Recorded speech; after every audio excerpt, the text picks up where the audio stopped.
Hello, good morning. கர்த்தர் நல்லவராக இருக்கிறார். ஆண்டவரும் இரட்சகருமாயிருக்கிற இயேசு கிறிஸ்துவின் நல்ல நாமத்தினாலே இந்த காலை வேளையிலே உங்கள் யாவரை நான் வாழ்த்தி வரவேற்றுக் கொள்கிறேன். கர்த்தர் நம்முடைய வாழ்க்கையிலே நல்லவராக இருந்து நன்மையான காரியங்களை செய்து நம்மை ஆசீர்வதித்து வழிநடத்த அவர் வல்லமுள்ள தேவனாக இருக்கிறார். ஆண்டவருக்கு மகிமை உண்டாவதாக. இந்த காலை வேளையிலே ஆண்டவர் நம்முடைய கரங்களை பிடித்து நம்மை ஆசீர்வதித்து நம்மை வழி நடத்துவார். அல்லேலூயா. எல்லா விதமான தீமைக்கும் அவர் நம்மை விலக்கி காத்து நம்மை உயர்த்துகிற தேவனாக இருக்கிறார். ஆண்டவருக்கு மகிமை உண்டாவதாக.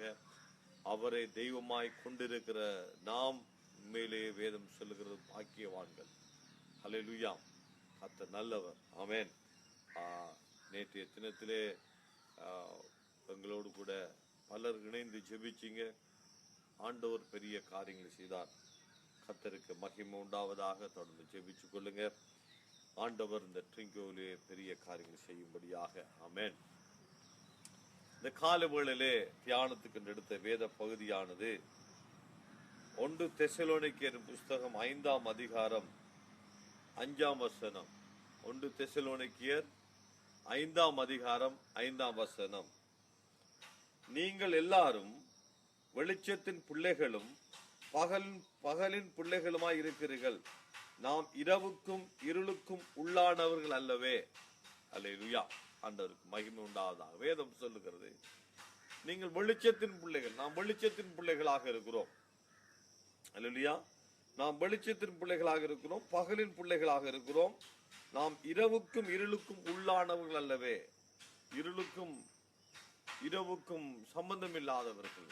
அப்படின்னா தேவன் நம்மை ஒரு வெளிச்சமாக பிரகாசிக்கிற மக்களாக கர்த்தர் நம்மை வைத்திருக்கிறார். எபேசியர் புஸ்தகத்திலே இந்த வசனத்தை குறித்து நான் பார்ப்போம். சொன்ன எபேசியர் 5ஆம் அதிகாரம் 8ஆம் வசனத்திலே இவ்விதமாய் சொல்லப்பட்டிருக்கிறது. எபேசியர் 5:8. முற்காலத்திலே நீங்கள் அந்தகாரமாய் இருந்தீர்கள், இப்பொழுதோ கர்த்தருக்குள் வெளிச்சமாய் இருக்கிறீர்கள். வெளிச்சத்தின் பிள்ளைகளாய் நடந்து கொள்ளுங்கள். முற்காலத்தில் நாம் இருளுக்குள்ளே இருந்தோம், அந்தகாரத்துக்குள்ளே இருந்தோம். ஆனால் இப்பொழுது வெளிச்சத்தின் பிள்ளைகளாக இருக்கிறோம். வெளிச்சத்தின் பிள்ளைகளாய் நடந்து கொள்ளுங்கள். ஆமென். அல்லேலூயா. நாம் இருளுக்கு சொந்தமானவர்கள் அல்ல, நாம் வெளிச்சத்தின் பிள்ளைகள். ஆமென். அப்ப நாங்க இருளை நாடி போகக்கூடாது. பாருங்க, இருளுக்குள்ளே இருந்தவனுக்கு தான் இருளை தேடி போவான். இருளுக்குள்ள இருந்தவன் பாருங்க, நாங்க சில வேளையில ஒரு கல்லு ஒரு வெயிலுக்குள்ள கிடக்கிற கல்லை புரட்டும் பொழுது அந்த கல்லுக்கு அடியில இருந்து நிறைய பூச்சிகள் வரும். அந்த பூச்சிகள் அந்த வெளிச்சத்தில் நிக்க முடியாதபடி திருப்பி எங்கேயாவது கல்லுக்குள்ளதான் பூர பார்க்கும். என்றால் அதுவைகள் அந்த இருளுக்குள்ளே வாழ்ந்து இசைவாக்கம் அடைந்து விட்டது. அந்த இருள் தான் அவங்களுக்கு பழகி போய்விட்டால் வெளிச்சத்தில் நிக்க முடியாது. ஆகவே இருளைத்தான் தேடி போகும். ஆனால் நாங்கள் இருளில் இருந்தது உண்மைதான். கர்த்தர் நம்மை வெளிச்சத்தில் கொண்டு வந்திருக்கிறார். அல்லேலூயா. இருளில் அந்தகாரத்திலிருந்து நம்மை அவர் விடுதலையாக்கி இருக்கிறார். கொலோசியர் புஸ்தகம் 1ஆம் அதிகாரம் 13ஆம் வசனம் சொல்லுகிறது, அவர் நம்மை இருளில் இருந்து அந்தகாரத்திலிருந்து நம்மை எடுத்து தம்முடைய அன்பின் குமாரனுடைய ராஜ்யத்துக்கு உட்படுத்தி இருக்கிறார். ஆமென். அல்லேலூயா. ஆகவே நாம் அங்கே வெளிச்சத்தின் பிள்ளைகளாக நடந்து கொள்ள வேண்டும். நம்முடைய வாழ்க்கையில நாம் வெளிச்சம் உள்ளவர்களாக காணப்படும். இந்த பூமி பிலிப்பியில சொல்லப்படுகிற இந்த உலகம் அந்தகாரத்துக்குள்ள இருக்கிறது, கோணலும் மாறுபாடுமாக இருக்கிறது. அப்ப கோணலும் மாறுபாடுமான இந்த சந்ததியில நாம் வெளிச்சத்தின் பிள்ளைகளாக நடக்க வேண்டும். இந்த உலகம் இருளில இருக்கிறது, அந்தகாரத்தில் இருக்கிறது. ஒவ்வொரு மனுஷனும் அந்தகாரத்தில் வாழ்ந்து கொண்டு இருக்கிறான். கர்த்தர் என்னை உங்களை அதிலிருந்து விடுதலையாக்கி இருக்கிறார், வெளிச்சத்தை கொண்டு வந்திருக்கிறார். அல்லேலூயா. நாம் மற்ற இந்த இருளில் இருக்கிற ஜனங்களுக்கு வெளிச்சத்தை காண்பிக்கும்படியாக. ஆகவேதான் அங்கே பிலிப்பியர் எழும்பொழுது பவுல் சொல்லுகிறான், இந்த உலகம் கோணலும் மாறுபாடுமான உலகமாக இருக்கிறபடினாலே இந்த உலகத்தில் நீங்கள் சுடர்களை போல பிரகாசிக்க வேண்டும் என்று சொன்னால் தேவனுடைய வசனத்தை பிடித்துக் கொள்ளுங்கள்.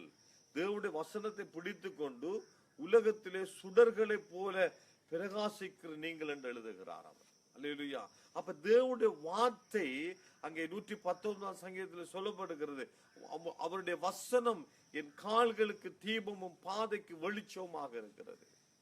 அந்த வார்த்தை வெளிச்சமாக இருக்கிறது. பாருங்க, நமக்குள்ள இந்த வார்த்தை வரும் பொழுது, நாம் வார்த்தையின்படி நடக்கும் பொழுது வெளிச்சத்தின் பிள்ளைகளாக நடக்கிறோம். தேவனுடைய வார்த்தைக்கு கீழ்ப்படிந்து, தேவனுடைய வார்த்தை சொல்லுகிற பிரகாரம் தேவனுடைய வார்த்தைக்கு கீழ்ப்படிந்து நடக்கும் பொழுது நமக்குள்ள அந்த வார்த்தையின் வெளிச்சம் காணப்படுகிறது. உலகத்தில் இருக்கிற ஜனங்கள், இருளில் இருக்கிற ஜனங்கள் அந்த வெளிச்சத்தை பார்க்கிறார்கள். அல்லேலூயா. ஒரு நடுக்காட்டுல, ராத்திரி நடுக்காட்டுல இருட்டுல போயிட்டு இருக்கும் பொழுது எங்களுக்கு ஒன்றுமே தெரியாது.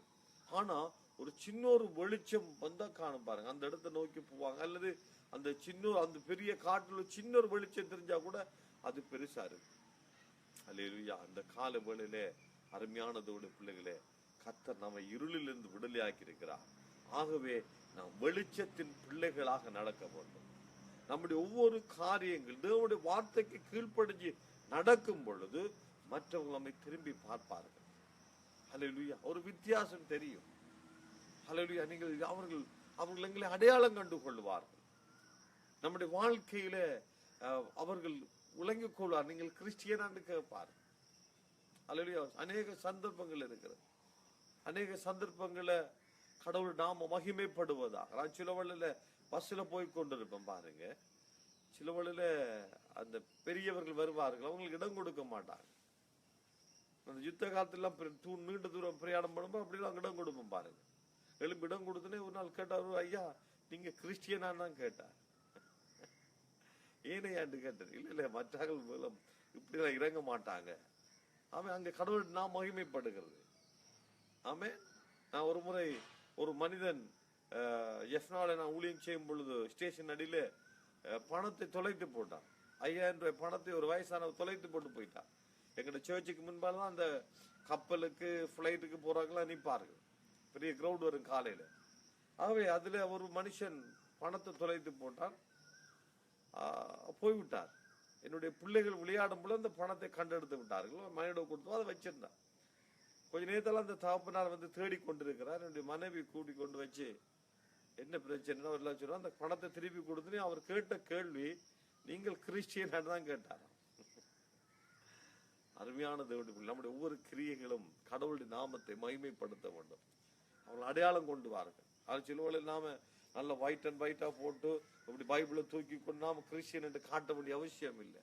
அல்லது இதுல போட்டு குரசை போட்டு இதுல பெரிய குரசை போட்டுட்டு நாம ஒரு கிறிஸ்டியன் என்று காட்ட வேண்டிய அவசியம் இல்லை.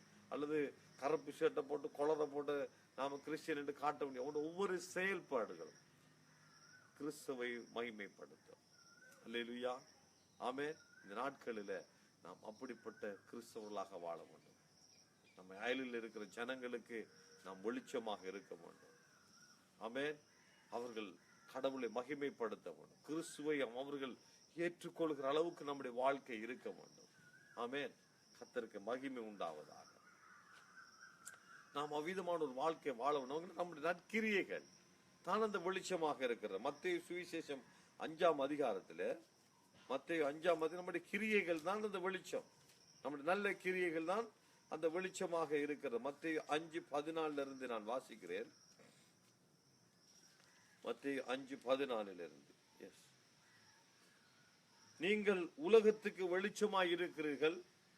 மலை மேல் இருக்கிற பட்டணம் மறைந்திருக்க மாட்டாது.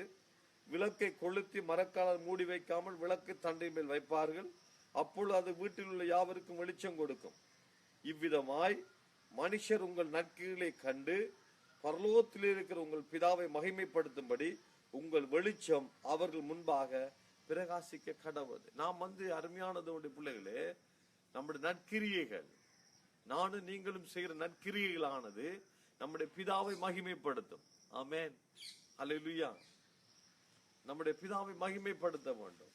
ஆகவே நம்முடைய கிரியைகள் இவ்விதமாய் மனுஷர் நம்முடைய நற்கிரிகளை கண்டு பரலோகத்தில் இருக்கிற பிதாவை மகிமைப்படுத்தும்படி, ஆமென், நம்முடைய வெளிச்சம், எங்கள் வெளிச்சம், உங்கள் வெளிச்சம் அவர்கள் முன்பாக பிரகாசிக்க கடவுள். இந்த காலை வேளையிலே நாம் வெளிச்சம், நம்முடைய கிரியைகள், நற்கிரியைகள்.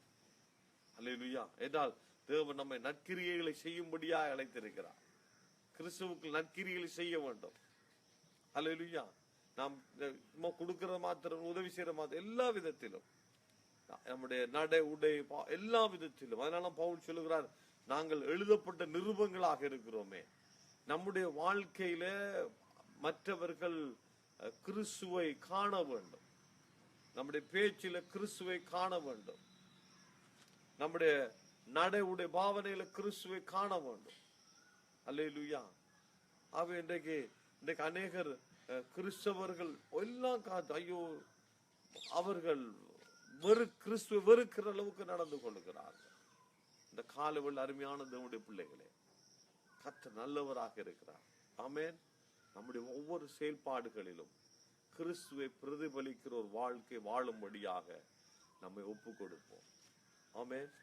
ஹல்லேலூயா. நம்முடைய ஒவ்வொரு காரியங்களிலும் மற்ற ஜனங்கள் நம்மை எதிர்பார்க்க வேண்டும். இவருக்கு கிறிஸ்தவர்கள் என்று சொல்ல வேண்டும்.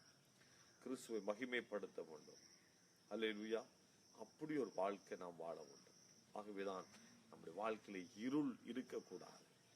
நாம் இருளுக்கு சொந்தமானவர்கள் அல்ல, அந்தகாரத்துக்குரியவர்கள் அல்ல. நாம் வெளிச்சத்தின் பிள்ளைகள், வெளிச்சத்தின் பிள்ளைகளாக நடந்து கொள்ள வேண்டும். ஆமென். நம்முடைய இருள் நம்மை ஒரு நாள் மேற்கொள்ள முடியாது. இருள் நம்மை ஒரு நாள் மேற்கொள்வதற்கு இடம் கொடுக்க கூடாது. இந்த நாட்களில் பிசாசு மனுஷனை அந்த இருளுக்குள்ள கொண்டு போகத்தான் முயற்சி பண்ணுகிறான். தந்திரமாக முயற்சி பண்ணுகிறான்.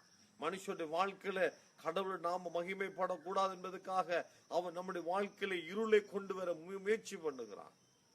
நாம் தேவனுடைய வார்த்தையை பிடித்துக் கொள்ள வேண்டும். அருமையானவர்களே, தேவனுடைய வார்த்தையை பிடித்துக் கொண்டு இந்த கோணலும் மாறுபாடுமான இந்த உலகத்திலே, இந்த இருள் நிறைந்த இந்த உலகத்திலே நானும் நீங்களும் தான் வெளிச்சமாக இருக்க வேண்டும். அல்லேலூயா. ஆண்டோட வெளிச்சத்தை கொண்டு வர வேண்டும். நாம் வெளிச்சமாக நடந்து போகும் பொழுது எவ்விதமாக ஒரு வெளிச்சத்தை கண்ட பொழுது வீட்டில் பூச்சிகள் நைட்டில் வந்து கடந்து வரும். அதே போல நாம் வெளிச்சமாக இருக்கும் பொழுது மனுஷர்கள், அந்த காலத்தில் இருக்கிற மனுஷர்கள் வெளிச்சத்தை தேடி வருவார்கள், கிறிஸ்துவை தேடி வருவார்கள். நம்முடைய ஒவ்வொரு செயல்களும் கிறிஸ்துவை மகிமைப்படுத்தும். அல்லேலூயா. அவ்விதமான ஒரு வாழ்க்கை நாம் வாழ நாம் ஒப்பு கொடுப்போம். வெளிச்சத்தின் பிள்ளைகளை நடந்து கொள்வோம். கர்த்தர் நம்மை ஆசீர்வதிப்பார். அல்லேலூயா. நாம் ஜெபம் பண்ணுவோமா? நல்ல ஆண்டவரே, சர்வ வல்லமுள்ள பிதாவே, ஆண்டவராய் இயேசுவின் நாமத்தினாலே இந்த காலை வேளையிலே நாங்கள் வெளிச்சத்தின் பிள்ளைகள், வெளிச்சத்தின் பிள்ளைகளாய் நடந்து கொள்ளுங்கள் என்று சொல்லி நீர் எங்களுக்கு ஆலோசனை தந்தபடியாலே ஸ்தோத்திரம். இந்த காலை வேளையிலே ஆண்டவர் இருளின் அந்த காலத்திலிருந்து எங்களை விடுதலையாக்கி உமது குமாரனுடைய ராஜ்யத்துக்கு உட்படுத்தி இருக்கிற சுவாமி. நாங்கள் இந்த பூமியிலே வாழ்ந்தாலும் உமது குமாரனுடைய ராஜ்யத்துக்கு உட்பட்டவர்களாக இருக்கிறோம். உமது ராஜ்யத்திலே வாழ்கிறோம். அந்த ராஜ்யம் வெளிச்சம், பிரகாசமான ராஜ்யம். ஆண்டவரே, ராஜ்யத்திலே வாழ்கிற உமது பிள்ளைகளாகிய நாங்கள் எப்பொழுதும் வெளிச்சத்தின் பிள்ளைகளாய் நடந்து கொள்ள நீர் எங்களுக்கு கிருபை செய்யும்படியாய் ஜெபிக்கிறோம் ஐயா. ஆண்டவரே, கர்த்தாவே, எங்களுடைய பாதங்கள் கல்லில் இடராதபடிக்கு ஆண்டவரே, இந்த கோணலும் மாறுபாடுமான இந்த இருள் நிறைந்த உலகத்தில நாங்கள் தடுமாறி விழாதபடிக்கு உமது வார்த்தை எங்களுக்கு வெளிச்சமாக இருக்கிறபடியாலே ஸ்தோத்திரம் ஐயா. உமது வார்த்தையை பிடித்து கொண்டு இந்த உலகத்திலே சுடர்களை போல பிரகாசிக்க நீர் எங்களுக்கு கிருபை செய்வீராக. எந்த இருளும் எங்களை ஆளுகை செய்ய முடியாது என்று சொல்லுகிறோம் ஐயா. ஆண்டவர், எந்த அந்தகாரத்தின் கிரியைகளும் எங்களை ஆளுகை செய்ய முடியாது என்று சொல்லுகிறோம். ஏனென்று சொன்னால் நாங்கள் வெளிச்சத்தின் பிள்ளைகள் சுவாமி. அந்த விசுவாசம் ஆண்டவர் எங்களுக்குள் இருக்கிறபடியாலே ஸ்தோத்திரம். உமது பிள்ளைகளுக்குள் இருக்கிறபடியாலே ஸ்தோத்திரம். இந்த நாள் உமது பிள்ளைகள் வெளிச்சத்தின் பிள்ளைகளை நடந்து கொள்ள நீர் கிருபை செய்யுங்க ஆண்டவரே. எந்த இருளும் ஆண்டவரே பற்றிக்கொள்ள முடியாது சுவாமி. ஆண்டவரே, உமது கரத்திலே ஒப்பு கொடுக்கிறோம். தொடர்ந்து ஆசீர்வதிங்க, தொடர்ந்து வழிநடத்துங்க. தேவனுடைய சமாதானம் உமது பிள்ளைகளோடு கூட இருப்பதாக. எல்லா அந்தகாரத்தின் கிரியைகளும் உமது பிள்ளையுடைய வாழ்க்கையை விட்டு அகன்று போகட்டும் ஆண்டவரே. இயேசுவின் நாமத்தினாலே ஆண்டவரே, அப்படிப்பட்ட காரியங்களிலிருந்து உமது பிள்ளைகள் விடுதலை பெற்றுக்கொள்வார்களாக. உமக்கு நன்றி செலுத்துகிறோம். எல்லா இருளை மேற்கொள்ளக்கூடிய கிருபைய உமது பிள்ளைகளை கொடுக்கும்படியா ஜெபிக்கிறோம். ஆசீர்வதியும். இந்த நாளில் பிறந்த நாளை கொண்டாடுகிறவர்கள், திருமண ஆண்டுக்குள்ளே கடந்து வந்தவர்களே, நீர் ஆசீர்வதியும் ஆண்டவரே. உமது வல்லமையான கருத்தினாலே தாங்கும். ஆசீர்வதியும். தேவ சமாதானம் உமது பிள்ளைகளோடு கூட இருப்பதாக. நன்றி தகப்பனே, ஆசீர்வதியும். இயேசு கிறிஸ்து நல்ல நாமத்தில் ஜெபிக்கிறேன் ஜீவனுள்ள நல்ல பிதாவே. ஆமென், ஆமென். God bless you. கர்த்தர் உங்களை ஆசீர்வதிப்பார். நாளைய தினத்திலே நாங்களே ஞாயிற்றுக்கிழமை ஆராதனையிலே தேவ செய்தியிலே உங்களோடு கூட இணைந்து கொள்ளுகிறேன். நாளை மறுதினம் திங்கட்கிழமை இலங்கையிலே போயாடே, அது ஒரு லீவு நாளா இருக்கிறபடினாலே கண்டியிலே I give life gospel training programme, அந்த சுவிசேஷ பயிற்சியானது கண்டியில நடத்த இருக்கிறோம். தயவு செய்து அதுக்காக ஜெபம் பண்ணுங்கள். கர்த்தருக்கு சித்தமானால் திங்கட்கிழமை காலை கண்டியிலிருந்து தேவனுடைய வார்த்தையை உங்களோடு பகிர்ந்து கொள்கிறேன். கர்த்தர் உங்களை ஆசீர்வதிப்பார். உங்களுடைய வாழ்க்கையிலே பெரிய காரியங்களை செய்வார். வெளிச்சத்து பிள்ளைகளாக நடந்து கொள்ளுவோம். நம்முடைய தேவனுடைய நாமத்தை நாம் இணைந்து மகிமைப்படுத்துவோம். God bless you. Bye bye. Hallelujah.